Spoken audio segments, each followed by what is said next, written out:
It started with a whisper in the hallway. Mrs. Liu first hid it around midnight. A quiet tapping sound, like water dripping, echoed through the apartment walls. She lived with her husband and 7-year-old daughter, Lily, on the 6th floor of a modern but slightly old apartment building in Nanjing. The walls were thin and sounds often traveled from floor to floor. She thought nothing of it until Lily said something strange at breakfast. "Mom," Lily said while stirring her congee, "why was the man in the raincoat staring at my window last night?" Mr. Liu's spoon stopped mid-air. "What man?" Lily pointed to her window. "There. He was standing right outside. He had a yellow coat and his hood was up. He didn't move. I looked at him for a long time, but he didn't blink." They lived on the 6th floor. Mrs. Liu gently placed her spoon down and smiled. "Sweetheart, that's impossible. We are very high up. Maybe it was a dream." Lily didn't argue. She just kept eating, but her eyes didn't lie. That night, Mrs. Liu and her husband checked the window before bedtime. It was locked. The balcony was dry, no sign of anyone being there. Her husband laughed it off. Kids imagine all kinds of things, especially if they watch too many cartoons. But the next morning, Mrs. Liu found small muddy smears on the outside of the glass, as if fingers had brushed across the window. She wiped them off without saying a word. 3 nights later, the tapping returned, louder this time. Mrs. Liu sat up in bed and held her breath. She tiptoed to the living room and listened. Nothing. Then a faint knock. It was coming from Lily's room. She rushed in and turned on the light. Lily was sitting upright in bed, eyes wide open. "He came back," she whispered. "He watched me when I sleep." Mrs. Liu looked at the window. Nothing there. No movement, no shadow. Still, she slept in Lily's bed that night, holding her close. The next morning, Mrs. Liu went downstairs to talk to the doorman. "Has anyone been acting strange lately?" she asked. "Any delivery men or workers who wear yellow coats?" The old doorman scratched his head. "Not that I know of. And it hasn't even rained this week. Why?" Mrs. Liu hesitated, then said, "No reason, just curious." That day, she installed a cheap camera in Lily's room, pointing at the window. She wanted proof it was just a child's dream. What she saw next morning made her knees buckle. At exactly 2:43 a.m., a man in bright yellow raincoat appeared outside the window. He was standing perfectly still. He didn't touch the glass. He didn't try to get in. He just stood there. His face wasn't visible, only the dark shadow of his hood. He stayed there for over 20 minutes. Then, slowly, he turned and walked away, vanishing off the balcony. She showed the footage to her husband. He watched in silence, then rewound and watched it again. "This has to be fake," he said, but his voice shook. "Who would do this? Who could even get up there?" They called the building management. Security guards reviewed the footage and checked the building's surveillance system, but there was no sign of anyone entering or exiting the building that night. No motion was detected near the floor. The guards shrugged and said maybe something hacked the balcony camera or it was a reflection. Mrs. Liu knew better. She started asking other parents in the building if their children had seen anything. At first, people laughed, but then one mother from the 8th floor went pale. "My son mentioned a man in a raincoat too," she said in a low voice. "I thought he was just imagining things." Soon, 4 families admitted that their children had described the same figure. Yellow raincoat, hood up, silent, unmoving, always at night, always standing just beyond the window. The police were called. They treated it like a trespassing case. They inspected the balconies, checked ladders, questioned neighbors. Nothing. No sign of forced entry, no fingerprints, nothing on the rooftops. One officer joked, maybe it's just a weird dream all the kids are sharing. Mrs. Liu didn't find it funny. She began to keep Lily home from school. The child barely slept anymore, afraid to close her eyes. Her grades dropped and she grew quiet. One night she whispered to her mother, "He's getting closer." "What do you mean?" Lily buried her face in her blanket. "He used to stand outside. Now he is inside."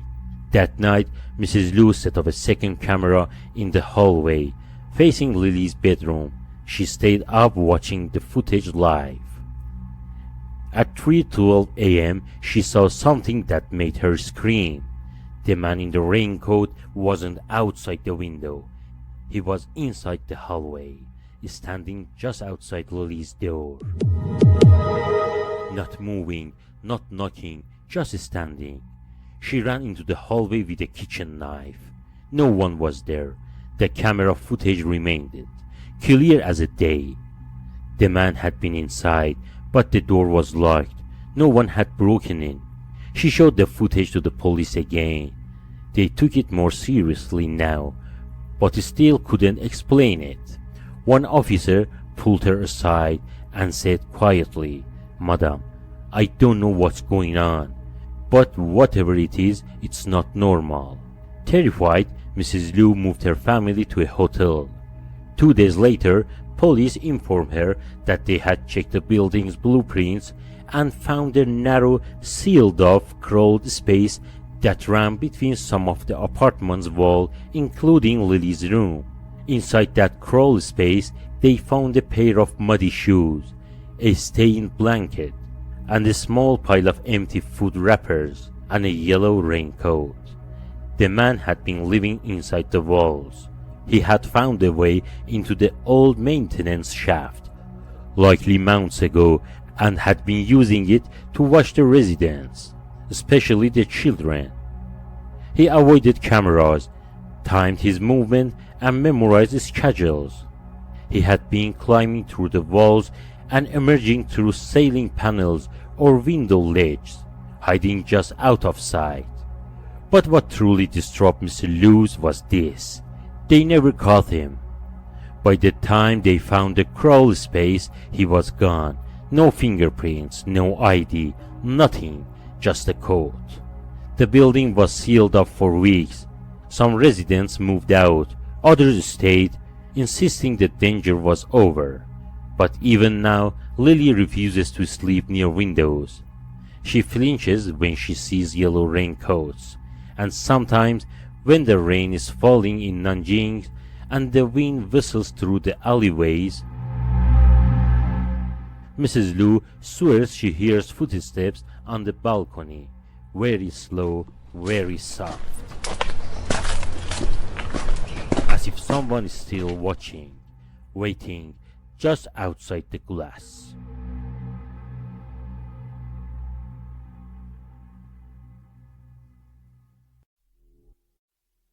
It was a cold morning in Nanjing, and the streets were still quiet as the city began to wake up. The sky was covered in grey clouds, and the early mist hung low over the neighborhood, creating an eerie atmosphere. Zhang Wei, a young man in his mid-30s, stepped out of his apartment building with his coat tightly wrapped around him. His mind was filled with the usual thoughts of his busy workday ahead when something unusual caught his attention. There, on the steps outside the building, was a suitcase. It wasn't large, but it was clearly old and worn. It looked out of the place. There were no cars parked nearby, and no one was around to claim it. It seems like it had been left there overnight. Zhang Wei felt a flicker of curiosity in his chest. He had seen many strange things in the city, But this suitcase felt different. Something about it seemed important. He bent down cautiously and opened the suitcase. Inside, he found several items: clothes, books, and some personal belongings. But there was one thing that caught his attention immediately: a set of photographs. They were faded and torn, but they showed a family, a father, mother, and two children. The family appeared to be happy in the picture, smiling and posing together in various outdoor settings. Zhang Wei picked up one of the photographs and examined it closely. The family was standing in front of a house he recognized. He had passed it countless times while walking through his neighborhood. It was an old brick house, tucked away in a quiet street not far from where he lived. He had always found the house to be a little strange. No one ever seems to come or go from it. It looked abandoned, yet it had a strange aura about it. He felt a chill run down his spine. How did these photographs end up in this suitcase? And why was it left there? That afternoon, Zhang Wei couldn't stop thinking about the suitcase. He returned to his apartment. The photograph is still in his hand. He stared at the picture of the family, studying their faces. They looked so familiar, but he couldn't place them. The man looked like someone he might have seen around, perhaps at the grocery store or walking down the street. The woman seems kind, and the children were so young, with bright eyes full of life. He tried to focus on his work but couldn't shake the feeling that something wasn't right. There was something unsettling about the entire situation. Why would anyone leave this personal belonging in a suitcase on the doorstep? Who were these people, and why did they seem so familiar? By evening, Zhang Wei's curiosity got the better of him. He decided to visit the old brick house that appeared in the photographs. He had never noticed anyone coming or going, but he was determined to find out more. It was a short walk from his apartment, and as he approached the house, the eerie feeling he had earlier returned. The house was exactly as he remembered: tall, dark, and covered in ivy. The windows were dirty, and the front door had faded sign that read "For Rent," although the sign looked as if it hadn't been updated in years. There were no cars in the driveway, and the yard was overgrown with weeds. Zhang Wei stood at the gate for a moment, unsure of what to do. His mind raced. Should he go inside? What if someone was still living there? What if the family in the photo had something to do with this house? Finally, he gathered his courage and pushed open the creaky gate.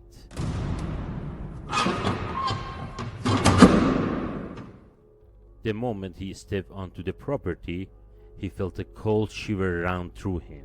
It was as if the house itself was watching him. He walked cautiously toward the front door, but before he could reach it, he heard a noise behind him. "Can I help you?" a voice asked. Zhang Wei spun around to see an older man standing at the edge of the yard, staring at him with a curious expression. The man had a withered face, and his clothes looked worn, like someone who had lived a hard life. Zhang Wei tried to act casual, but the man's gaze made him uneasy. "I'm just looking around," Zhang Wei said. "I noticed the house and I want to know more about it." The man raised an eyebrow, as if he were seizing up Zhang Wei. "This house is nothing special," he said, his voice low and gravely. "It's been empty for years, nothing to see here." Zhang Wei hesitated for a moment, then asked, "Do you know who used to live here?" The old man paused, then slowly shook his head.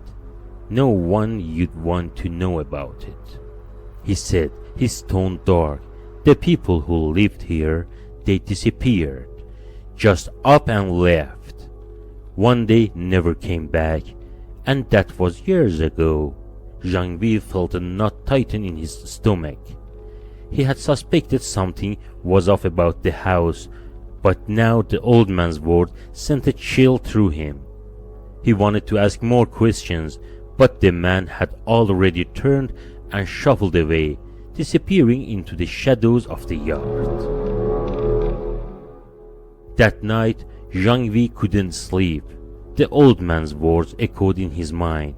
The family photograph, the suitcase, the mysterious disappearance. Something didn't add up. He knew he had to find out more. The next day, he went back to the building where he had found the suitcase. He spoke with a few of his neighbors, hoping to get some information about the house and its previous tenants. But no one seems to know anything. Some didn't even remember the house existing. It was as if the house had been forgotten by the city, and the people who lived there had simply vanished from everyone's memory. Jean-Vi decided to go to the local library to search for old records or news stories about the house. After hours digging through old newspapers and archives, he finally found something that sent a chill down his spine. The family in the photographs, father, mother, and 2 children, had lived in the house for several years. They had been well liked in the neighborhood, but one day, without warning, they had simply disappeared. Neighbors reported that they hadn't seen the family for weeks, and when they tried to visit, the house was locked up tight. No one had heard from them since. Then disappearance was never solved, and after some time, the house had been abandoned. Jean-Vi sat back at his chair, his heart pounding. This was the same family from the photograph. But what had happened to them? And why was the house still empty all these years later? He couldn't let go of the mystery. He returned to the house once more, but this time he brought a friend with him, Leimi, a local historian who had helped him at the library. Leimi was as curious as he was and agreed to help him investigate further. Together they went to the house and began to search the property more thoroughly. They found a small shed in the back of the yard, hidden behind a cluster of trees.